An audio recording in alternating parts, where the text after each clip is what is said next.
Bueno, a ver, me pongo los lentes porque quería hoy comentarles que prácticamente eh, no lo retomaron. El 21 de agosto en el Diario Oficial de la Federación fue publicado el acuerdo por el que se establecen las bases para la transición de la Administración Pública Federal con motivo del cambio de gobierno para el periodo 24-2030, que entrará en funciones a partir del 1 de octubre de 2024, es decir, ya se publicó la formalidad de la transición en el Diario Oficial de la Federación. Entonces, el proceso, leo el artículo 2, a ver si lo hacen más grande para que lo puedan ver. El proceso de transición se regirá por los principios rectores de disciplina, legalidad, objetividad, profesionalismo, honradez, lealtad, imparcialidad, integridad, rendición de cuentas, eficacia y eficiencia que rigen el servicio público. Se instala formalmente una mesa de coordinación para la transición. ¿Quién conforma esta mesa? Un órgano colegiado que se integra por las personas servidoras públicas titulares de las dependencias y entidades de la Administración Pública Federal en funciones y las personas designadas por el gobierno entrante a partir del 1 de octubre, la cual será instalada por la Secretaria de Gobernación actual y la persona designada por la presidenta electa para ocupar dicho cargo, es decir, Luisa María Alcalde y Rosa Isela Rodríguez, las dos secretarias de Gobernación. Ellas ya se están poniendo de acuerdo. Ahora que viajemos con el presidente el día de mañana, pues ya nos pondremos de acuerdo para la instalación formal de esta mesa de coordinación de transición, en donde esencialmente pues participan los secretarios actuales y los secretarios o secretarias entrantes. Las reuniones de trabajo se reunirán las veces que sean necesarias, es el artículo 6, me estoy saltando, pero para que ustedes lo conozcan, para el cumplimiento del objeto del presente acuerdo, artículo 7, las mesas de coordinación establecerán las estrategias y criterios de actividades, entrega de información, es decir, se regula ya en el Diario Oficial la entrega de información, responsabilidades y obligaciones y la interpretación en el ámbito de la aplicación, y los transitorios que ya entró en vigor y en un plazo no mayor a 5 días hábiles contados a partir de la entrada en vigor del presente acuerdo, se instalará en la Secretaría de Gobernación la mesa de coordinación para la transición. Entonces, probablemente quizá el lunes o antes se instale ya formalmente la mesa entre Luisa María Alcalde y Rosa Isela Rodríguez, y a partir de ahí ya se determinan los calendarios y pues todo el procedimiento normal que ocurre cuando hay transición entre gobiernos. Entonces esto es muy importante que se conozca, que se sepa, porque ya pues inicia todo este proceso formal, aunque ya ha habido de manera no formal pláticas, información, etcétera. Ya inicia el periodo formal de la transición durante todo el mes, finales de agosto y todo el mes de septiembre para el 1 de octubre. Eso es importante que lo conozcan todos y todas. Por otro lado, yo quería que sería bueno que se conociera por parte de la ciudadanía y de ustedes, que no si lo que es el acuerdo de la Comisión de Puntos Constitucionales para la Reforma Judicial. Que se leyera, son 20 cuartillas que establecen las reformas constitucionales. Hay algunas que vale mucho la pena porque son producto de los diálogos que se abrieron en el Congreso. Por ejemplo, en la primera propuesta que se presentó, solo nombraba el Ejecutivo, el Legislativo y el Poder Judicial sus candidatos o candidatas para los distintos puestos de elección, sean jueces, magistrados o ministros. Y ahí se reconoció, y esto es muy importante, creo que está en el 96. Bueno, los primeros es sobre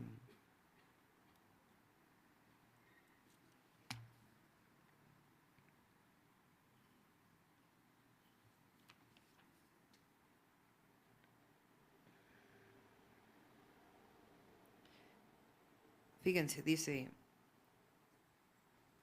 viene para cada puesto, ¿no? Pero ministras y ministros de la Suprema Corte de Justicia de la Nación. 1. El Senado de la República publicará la convocatoria para la integración del listado de candidaturas dentro de los 30 días naturales siguientes a la instalación del primer periodo ordinario de sesiones del año anterior al de la elección que corresponda, que contenderá las etapas complementarias del procedimiento, sus fechas y plazos improrrogables, y los cargos a elegir. Los poderes de la Unión postularán el número de candidaturas que corresponda a cada cargo conforme a los párrafos segundo y tercero del presente artículo. ¿Cuáles son?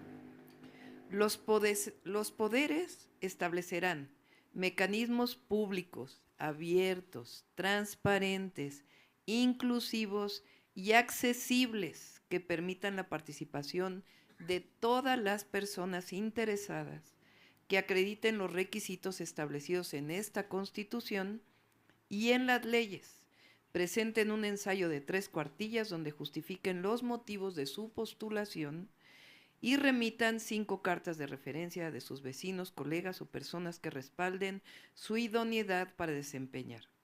Esto es muy importante, fíjense. Cada poder integrará un comité de evaluación. La presidenta integra un comité de evaluación conformado por 5 personas reconocidas en la actividad jurídica, que recibirán los expedientes de las personas aspirantes, evaluará el cumplimiento de los requisitos constitucionales y legales e identificará a las personas mejor evaluadas que cuenten con los conocimientos técnicos necesarios para el desempeño del cargo y se hayan distinguido por su honestidad, buena fama pública, competencia y antecedentes académicos y profesionales en el ejercicio de la actividad jurídica. Uno de los temas que se planteaban en las mesas es cuáles son los requisitos de quién va a ser juez, magistrado. Entonces ya no es que la presidenta dice, pues ahí van 9 participantes para la elección y los elige la presidenta, no. Se abre una convocatoria, nombro a 5 personas especialistas en ese tema.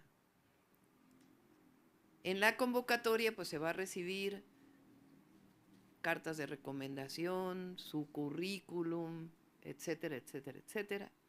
Y este comité de evaluación evalúa. Una vez que evalúa, pues determina cuántos o quiénes son los finalistas, digamos, de este procedimiento.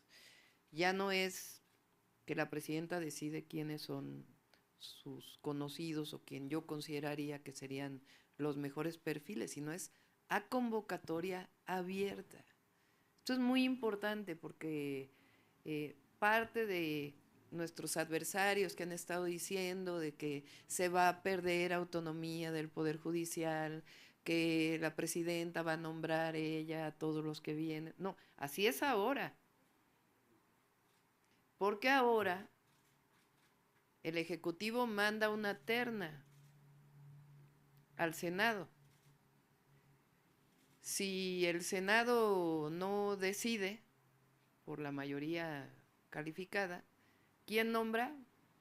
el presidente o la presidenta. Ahora no. Ahora ya no es ni siquiera los que la presidenta vaya a poner, sino es una convocatoria pública. Presentan sus credenciales. Y este comité de reconocidos juristas va a decidir de estos quiénes son los que tienen mayor reconocimiento, quiénes presentaron mejores ensayos. Así. El Senado de la República recibirá las postulaciones. Bueno, los comités de evaluación integrarán un listado de 10 personas mejor evaluadas para cada cargo en los casos de ministras y ministros de la Suprema Corte de Justicia de la Nación, magistradas y magistrados de la Sala Superior y salas regionales del Tribunal Electoral, integrantes del Tribunal de Disciplina Judicial. Y de las 6 personas mejor evaluadas para cada cargo en los casos de magistradas y magistrados de circuito y juezas y jueces de distrito, posteriormente depurarán dicho listado mediante insaculación pública. Es decir, si proponemos 3 y los finalistas son 6, pues para evitar todavía más que haya un dedazo de que este es o este otro, sea más democrático el proceso, son 6 muy buenos. Bueno, de ahí se insaculan 3, 2 mujeres y un hombre. Entonces, esto es muy importante, porque a diferencia del pasado, o de ahora, en donde el presidente tiene mano en nombrar a sus ministros, ahora no. Ya la presidenta ya no va a tener mano en nombrar a sus ministros. Es un proceso muy transparente de revisión de currículums, de revisión de razones por las cuales alguien quiere ser ministro, magistrado, juez. Y a partir de ahí, de los finalistas, todavía hay un proceso adicional para evitar que sea un dedazo de los amigos conocidos de la presidenta. Entonces, para todos aquellos que dicen, y podemos seguir, es importante que se revise, que lo revise la ciudadanía, los expertos, porque han estado diciendo que no se tomaron en cuenta las opiniones de los foros. Claro que se tomaron en cuenta. Y además, pues tiene más autonomía. Imagínense un ministro, una ministra, que entra por un procedimiento así y que además pasa por un proceso de elección popular.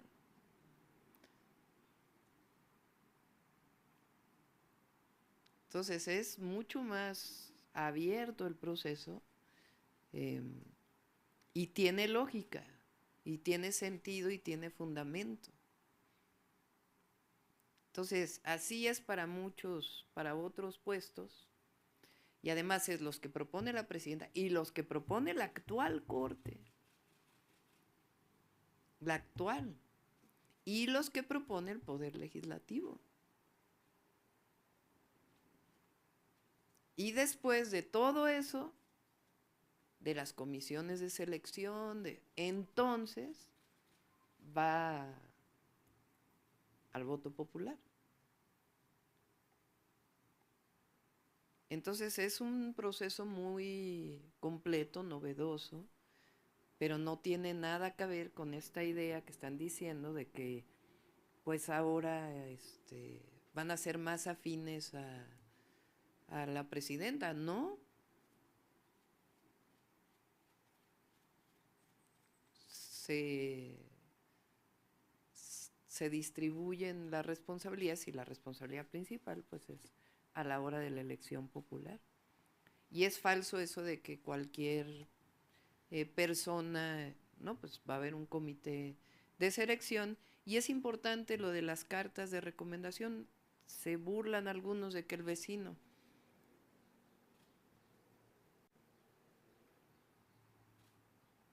¿Qué pasa con quién conoce la mejor fama pública de un personaje del servicio público? ¿Quién es el que sabe si entró al servicio público y al año ya tiene una casa del triple de lo que... Además de que pueden ser sus maestros, sus colegas, etcétera, etcétera. Entonces, ¿es novedoso? Sí, es novedoso. ¿Es afín o lo que están diciendo que es quien la presidenta? No, eso sería ahora. Entonces, vale la pena que los medios, todos los compañeros que son de los medios alternativos, la ciudadanía, el pueblo de México, revise realmente los requisitos y la propuesta, porque es una propuesta completa que garantiza autonomía y también garantiza que lleguen personas pues de buena fama pública y que sean buenos en lo que van a realizar. Bueno, pues esas dos cuestiones les quería comentar porque están en los argumentos que están usando actualmente en el paro, en la comentocracia o en fin, ya hay hasta quien me retó a debatir bastante, ¿cómo se dice? No de muy buena fe, vamos a ponerlo así. Bueno, Juan Bautista del Club de Periodistas. Gracias, doctora. Sobre este tema, nosotros en el programa de Voces del Periodista hemos estado discutiendo sobre el tema de la ética y la responsabilidad de los medios. Esto que usted está comentando en este momento tendría esa importancia, esa relevancia, porque estaríamos hablando de la, pareciera ridículo, pero de la democratización de los medios y el actuar bajo un código de ética de los medios, porque ya desde este momento se ve hacia qué lado se están inclinando. Entonces, ¿cuál es su percepción en ese sentido de la divulgación que están haciendo los medios sobre la propuesta? Pues depende de qué medio también, ¿no? Pero sí es importante que la ciudadanía, finalmente, para eso hay transmisión pública de las conferencias, para eso está la opinión hoy del presidente, en su momento, pues nos tocará a nosotros ocupar el tiempo de la mañanera en la manera en que nosotros lo vamos a hacer. Pero lo que a nosotros nos importa, yo creo, como gobernantes, es que además del medio comercial, que puede tener sus objetivos y servir a ciertos intereses, los medios alternativos que han jugado un papel importante, que haya la comunicación directa del gobernante. Hoy las redes sociales nos ayudan con eso. También las redes sociales también tienen sus limitaciones, pero hoy nos ayudan a esa comunicación directa. Entonces, yo qué les digo, por ejemplo, a los jóvenes que están estudiando Derecho, a los recién egresados, o a los que tienen 5 años de experiencia como abogados, lean lo que está en la Gaceta Parlamentaria, porque ellos pueden participar. Y vale la pena que se revise integralmente la propuesta. Entonces es distinta incluso ahora a lo que originalmente se presentó, y los legisladores tomaron en cuenta temas. Lo que no podían cambiar pues es la voluntad popular que se expresó el 2 de junio de que se elija por el pueblo al Poder Judicial, pero sí hay características especiales. Entonces, eso es lo que nos ayuda a esta comunicación directa, y pues siempre hay interpretaciones, algunos informadores, algunos dueños de medios y algunos comentócratas que no creo que la hayan leído. Y entonces van con lo que dijo alguien y ese alguien luego... Y así, y entonces, oye, ¿ya viste que fulano dijo? que es por insaculación. ¿Cómo? No, pero vean todo lo que está previo a la insaculación. Bien, nos llevamos esa propuesta para distribuirla a nosotros y difundirla en nuestros medios. El día de mañana prácticamente se estaría cerrando ya el proceso político nacional, una vez que se asignaron ya las propuestas de los legisladores, tanto senadores como diputados. Y mañana por la tarde, en la sesión del INE, se va ya a formalizar la asignación presupuestaria de los partidos políticos. Hay una primer cifra que habla de 7,000 millones de pesos para cada partido y 741 para gastos, como que el gasto corriente en casa, ¿no? Aquí la pregunta es, en su campaña usted también se manifestó porque también se redujeran los presupuestos de ese instituto, sobre todo gastos superficiales en propaganda. Hay una cifra que trae un medio hoy que publica que son alrededor de 30,000 toneladas de basura y que la parte digital ha quedado como desplazada, entre otras cosas que tienen que ver. ¿Usted estaría insistiendo de una manera firme en una posible reforma electoral o en reformar ciertas partes que tienen que ver con el presupuesto y la divulgación de propaganda, que no es muy saludable en cuanto a su resultado ecológico? Hay algunas normas para la propaganda, pero está una propuesta también de reforma electoral que envió el presidente. Hay que revisarla y hay que discutirla, esa reforma. Fíjense, ahora que la sobrerepresentación y toda esta cosa, ¿quiénes fuimos los que propusimos que los plurinominales no deberían estar? Y que en todo caso se encuentre un mecanismo distinto de representación de la minoría. No sé por qué hubo manifestaciones del INE no se toca y el INE no se toca. Y nunca se planteó que el INE perdiera su autonomía ni que no existiera, sino que se redujeran los presupuestos, que es demasiado, que se destinen a otros temas. El tema, por ejemplo, del voto electrónico hay que verlo también, ¿no? Yo creo que siempre tiene que haber una parte física que esté asociada al voto electrónico, porque eso nos da toda la certeza siempre, ¿no? Pero la reforma electoral está planteada y hay que, digo, no es de las primeras que va a estar, pero me parece que es importante, y entre otras cosas el tema del financiamiento. Por mi parte sería todo. Gracias. Gracias. Gracias, doctor. Angélica Guerrero. Ahora son 4 nada más. Doctora, buen día. Preguntarle esto que trascendió hoy en la mañana, desde ayer. La Secretaría de Hacienda solicitó al Consejo de la Judicatura Federal frenar los salarios de las personas que están en paro, e incluso despedirlas si mantenían esta huelga. Hoy el presidente ya también se pronunció al respecto. ¿Cuál es su opinión, doctora? ¿No sería una manera tal vez de presionar a quienes están manifestando, o cuál es su opinión? Gracias. Ayer yo lo puse, para irte a paro, para irte a huelga, también hay leyes, hay normas, hay reglas. Entonces yo creo que este tema de que te vas a paro como juez y aparte cobras tu salario, pues ya es hasta poco ético, ¿no? Porque ganan 150,000 pesos. Ayer me decían que eran 200,000. Estamos revisando cuánto exactamente gana un juez, porque los ministros ya sabemos que eso sí son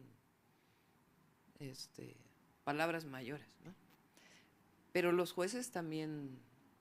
Entonces, ¿cómo te vas a paro y sigues recibiendo 150,000 pesos mensuales? Entonces, está la parte legal, pero además pues hay que preguntar, si hiciéramos una encuesta, yo creo que el 90% diríamos, se van a paro, pues sí, pero que no cobren el salario, ¿no? ¿Y en despidos estaría de acuerdo también, doctora? Pues a ver, yo no creo que deba llegarse a un tema de quien se está yendo a paro son ellos, ¿no? Entonces hay que ver lo que dice la ley ¿quién regula a los servidores públicos? Porque son servidores públicos. Y yo creo que hay que hacer un llamado, ¿no? Porque no es legal este paro que están haciendo. Doctora, hablando de Que se postulen a la elección. O sea, porque ellos, aquí también dice que no pueden usar recursos públicos para campañas, ni privados. O sea que son muy austeras sus postulaciones. Pero bueno, si son muy buenos y tienen un currículum extraordinario, pues la gente va a optar por ellos. Doctora, y justamente en esta propuesta de la reforma al Poder Judicial se prevé una para 2025 extraordinaria, otra para 2027 ordinaria. ¿Ya tienen ustedes contemplado el presupuesto que se utilizaría en cada una de ellas? Ya se había hablado de algunos montos, se decía que se iba a revisar bien. Ahora que ya está la propuesta prácticamente hecha, ¿tendrían el aproximado de cuánto costaría cada una? ¿Ya se está contemplando en el presupuesto quizá para asignarla al INE e incluso de estas campañas que acaba de decir que no son convencionales, como Sí. pudiera ser otra de... La presidenta del INE, si no mal recuerdo, habló de como 5,000 millones de pesos que costaría una elección, a ver si está por ahí. Creo que primero se había planteado 7,000 y creo que después hablaron de 5,000. Aquí está que se utilice parte del recurso de los fideicomisos para esa elección. De ahí saldría. ¿Y si no se resuelve todavía ese tema de los fideicomisos? No, está en la Constitución. Constitución es Constitución. Y ya por último, doctora, ayer la Fiscalía General de la República emite un comunicado donde desmiente o cambia la versión que tiene la Fiscalía de Sinaloa. Hablan, pues prácticamente le dan la razón al Mayo Zambada del asesinato del ex rector, pero también anuncian que van a emitir una orden de captura contra el hijo del Chapo Guzmán por secuestro de el Mayo Zambada. ¿Qué opinión le merece, doctora? Gracias. Pues es la decisión de la Fiscalía, ¿no? Yo creo que hay, más allá del personaje, el tema es lo que dice la ley, ¿no? Entonces, finalmente nadie puede ser detenido si no hay una orden de aprehensión o contra su voluntad.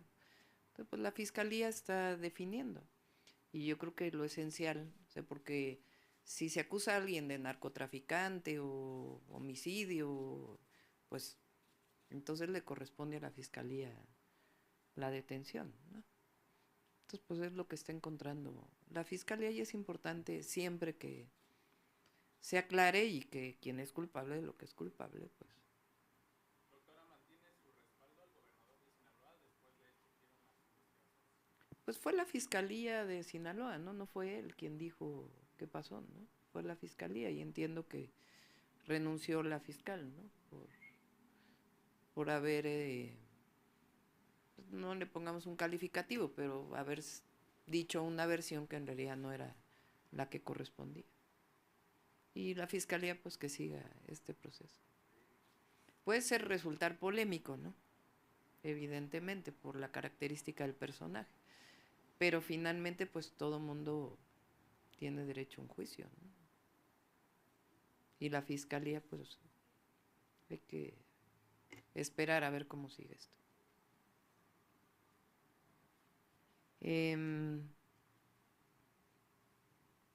Daril, ¿verdad? Rodríguez. Ajá, Daril Rodríguez de Contralínea. Hola, buenas tardes, presidenta. Pues aún falta por designar a los servidores públicos que ocuparán los principales cargos en la Secretaría de Estado de las Fuerzas Armadas y en los órganos de seguridad nacional, así como de inteligencia financiera. En ese sentido, ¿cuándo dará a conocer los nombres y preguntarles si ya trabajan en esas áreas sensibles los equipos entrantes con los funcionarios que terminan su gestión? Sobre todo porque la información que concentran son asuntos de seguridad nacional que requieren atención inmediata. Esa es una pregunta y ahorita tengo otra. Sí. Lo que puedo decirles es que en el caso de Secretaría de la Defensa Nacional y Secretaría de Marina, me he reunido yo con los secretarios. Estoy haciendo una valoración de todos aquellos que pueden cumplir con el cargo. En el caso de la Sedena, pues son generales de división. En el caso de Marina, pues son almirantes. Entonces estoy haciendo una valoración.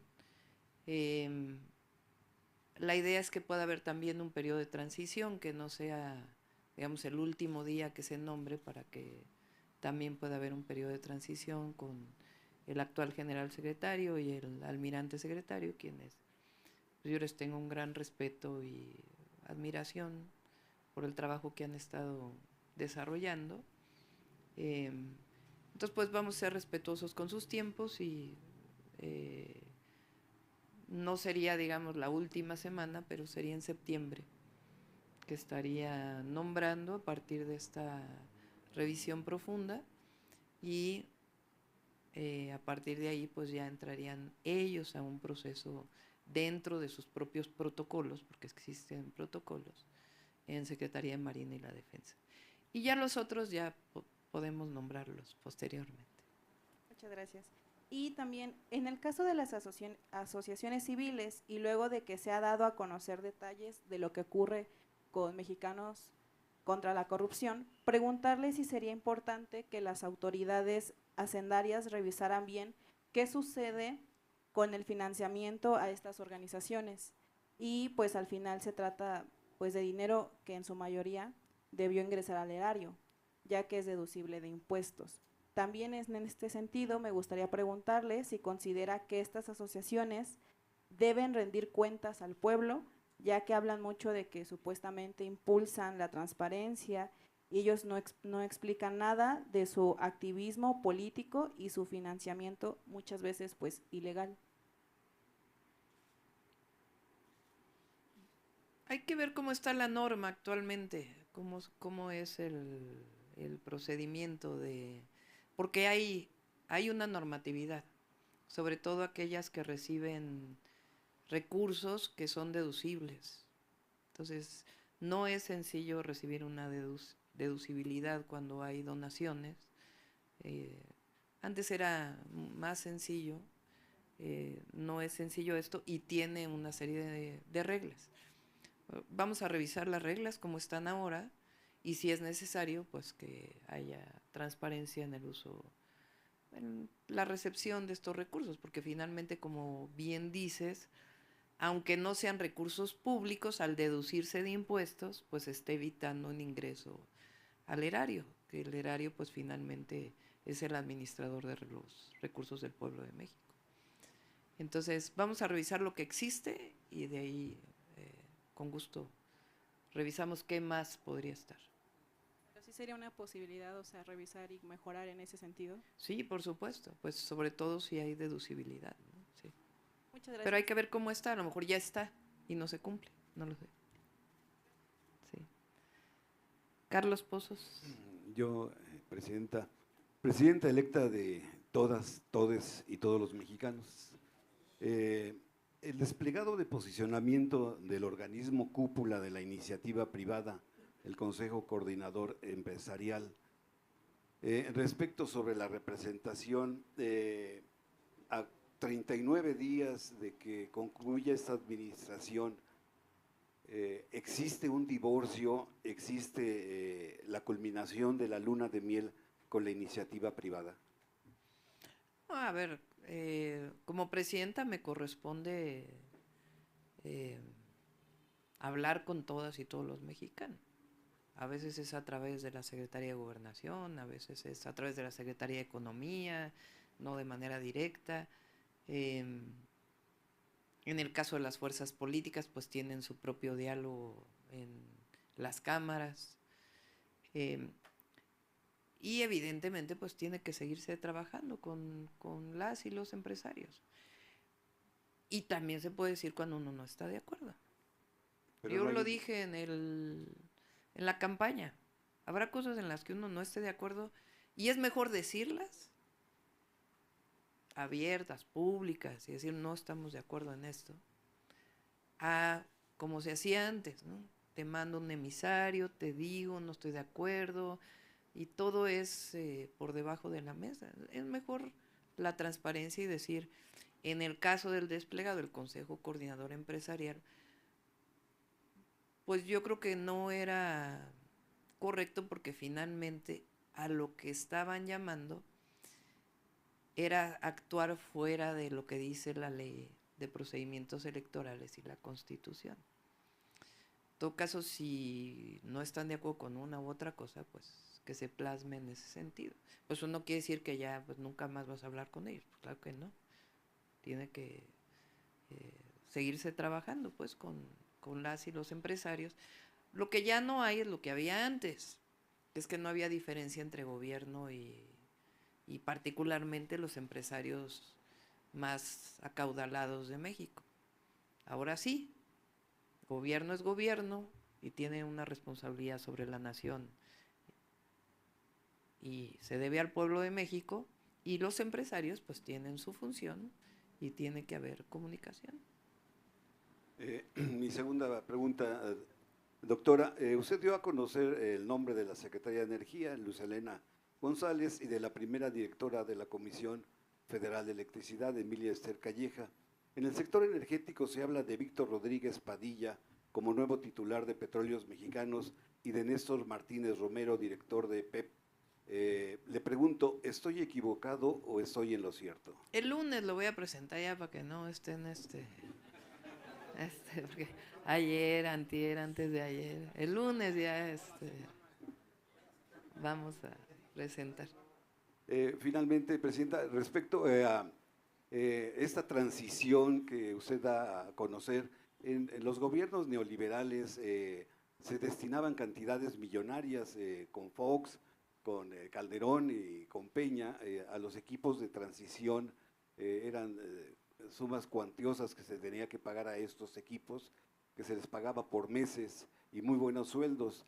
Esta transición de la Cuarta Transformación, ¿tendrá algún costo millonario para la ciudadanía? No, a ver, lo que hay es ¿en qué sentido uso recursos públicos? Pues cuando viajo con el presidente, pues evidentemente son, en este caso aeronaves o el propio vehículo del presidente, pues son vehículos del gobierno federal. Entonces en ese sentido usamos recursos. Mientras tanto, y estamos viendo ya esta parte ahora como presidenta electa, usamos esencialmente recursos de Morena en su momento.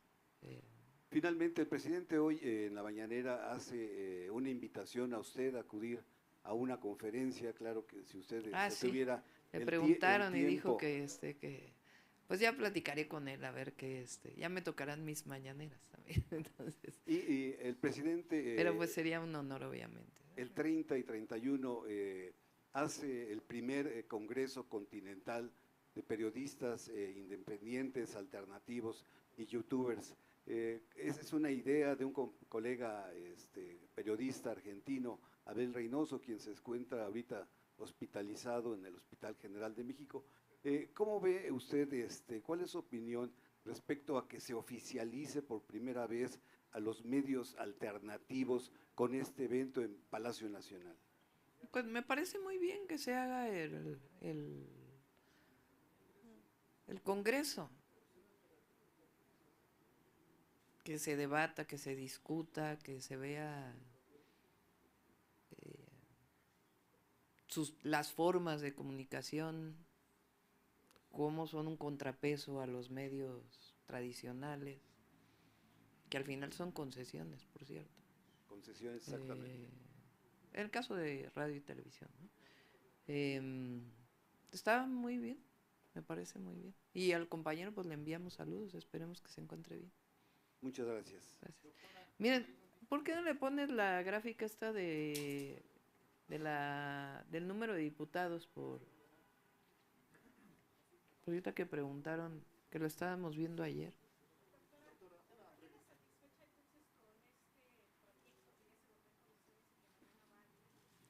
Sí, a ver, todo es siempre todo se puede perfeccionar, ¿no? Pero lo cierto es que no, que es un documento que incorpora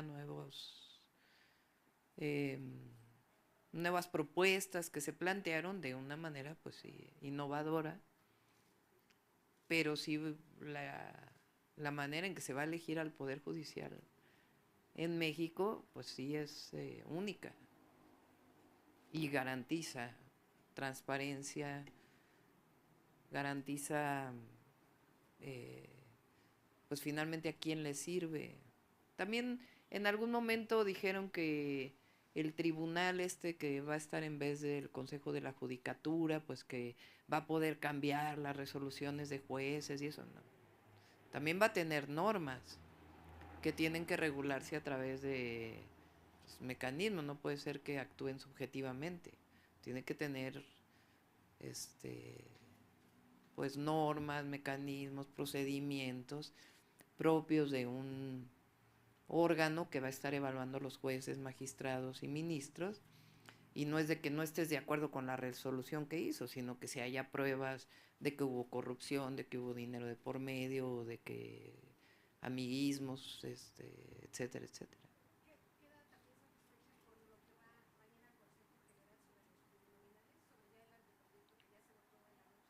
Sí, entiendo que sí, que hicieron ahí un ajuste.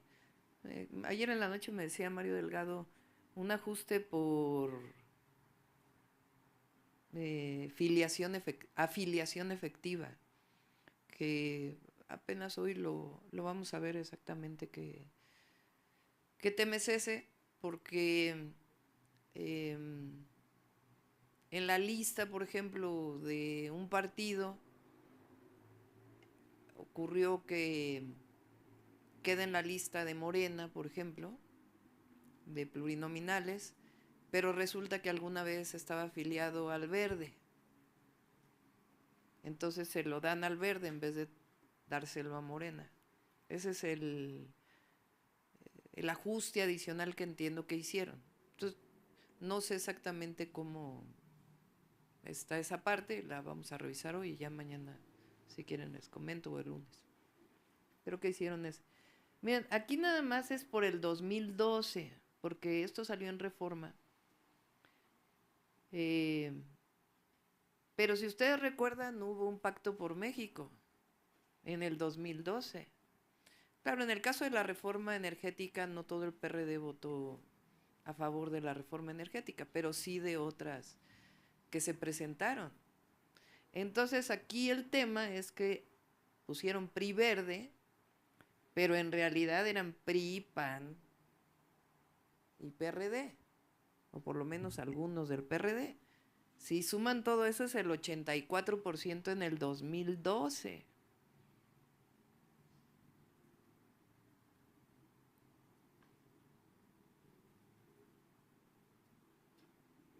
Entonces no es así tampoco como que se pueda poner nada más PRI verde como la elección del 2012 como coalición, sino que todos, pues era el PRIAN, el PRIAN existe desde Salinas de Gortari, pues.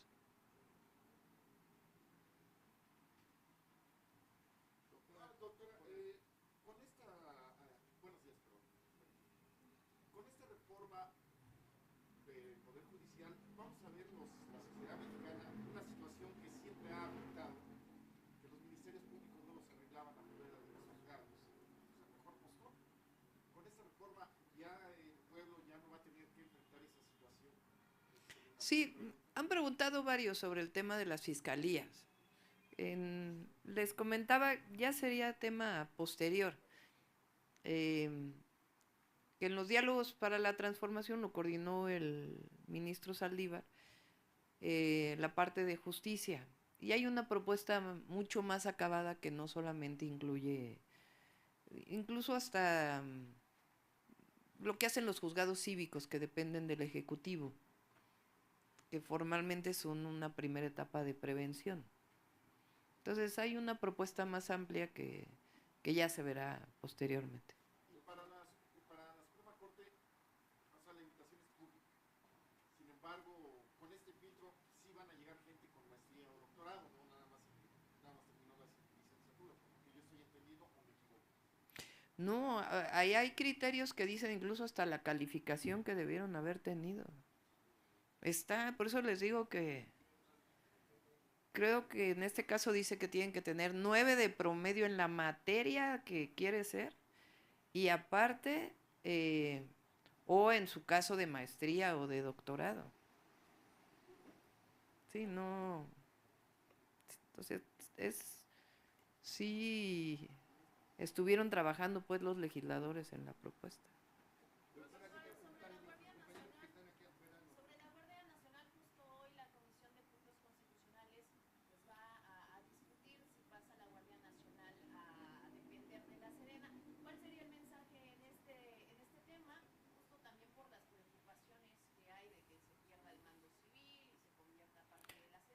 Ya lo comenté.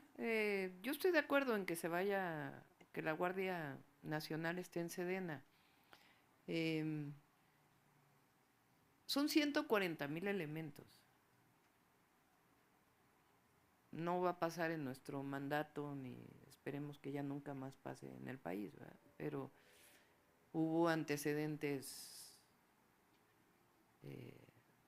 pues muy vergonzosos, como García Luna. Entonces, la Sedena es una institución que siempre puede ser perfectible, pero es una institución del Estado mexicano, más con un reconocimiento del pueblo de México muy importante. Entonces eso le da disciplina, le da formalidad, le da rangos, permiten usar las instalaciones de la Sedena, tienen la seguridad social de la Sedena, que es algo muy importante. Muchos policías, incluso hablo de la policía de la Ciudad de México, todavía tienen, por ejemplo, cajas de ahorro para sus jubilaciones. Entonces, le da una consolidación institucional importante.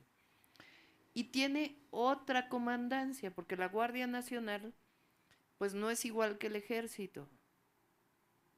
El Ejército tiene su comandancia. Y la Guardia Nacional tiene su comandancia. Y la Guardia Nacional sí tiene disciplina, que tiene que ver con disciplina militar, etcétera, pero es importante que también actúe como primeros respondientes, que tenga su área especializada de vigilancia de carreteras, por ejemplo, que es uno de los temas que se ha planteado. Temas de este tipo que son propios de una Guardia Nacional, que tiene funciones también, pues digamos, de policía, que tiene que ver con otras funciones diferentes a las del Ejército, aunque hoy también en la Constitución está establecido que el Ejército puede participar en labores de seguridad pública. Lo tiene ahora, es un general que está en su mando. Sí, puede ser en retiro, puede ser actual, pero es otra comandancia y tiene sus propias reglas, su propia... Por eso es importante, no es que la Guardia es parte del Ejército, es la Secretaría de la Defensa Nacional, que tiene distintas áreas, la Sedena. Tiene una área administrativa, tiene un área del Ejército como tal, que tiene su propia comandancia, que eso fue ahora con el presidente Andrés Manuel López Obrador. Antes el comandante era el secretario de la Defensa Nacional. Ahora tiene su propia comandancia el Ejército, tiene esta otra nueva parte que se le ha dado actualmente, que es la administración del Tren Maya, que está en otra parte. Entonces, es como una secretaría que tiene distintas áreas. ¿Qué ventaja tiene que esté ahí? Pues que sus instalaciones, que tiene seguridad social, que puedes compartir muchas cosas que ya tiene elaboradas una institución tan importante, pero tiene su propia comandancia. Entonces, más allá de que sea un general del Ejército o un general retirado, lo importante es que esa comandancia y la Guardia Nacional tiene sus propias atribuciones.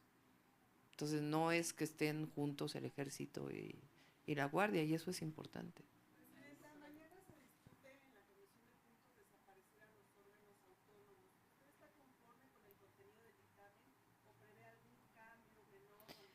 No he revisado el dictamen, la verdad. Y estaban definiendo si se discutía mañana, por lo que sé, o lo posponían una semana. Estaban en esa definición.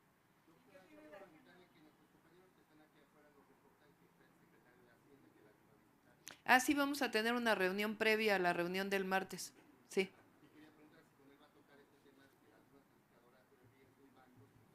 Estamos trabajando más bien ingresos y egresos del próximo año y el cierre de este año, porque le toca una parte al presidente López Obrador y otra parte nos toca a nosotros.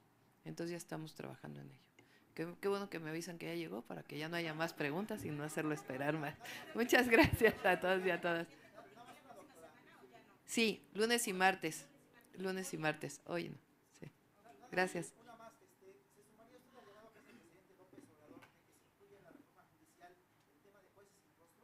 Sí, es importante. Qué bueno que lo planteó el presidente. Es muy importante para pues todo el tema pues que tiene que ver con delincuencia organizada, extorsiones, que no estén sujetos los jueces a una amenaza y que puedan actuar más libremente. Me parece muy, muy buena propuesta. Gracias a todos y a todas. Gracias.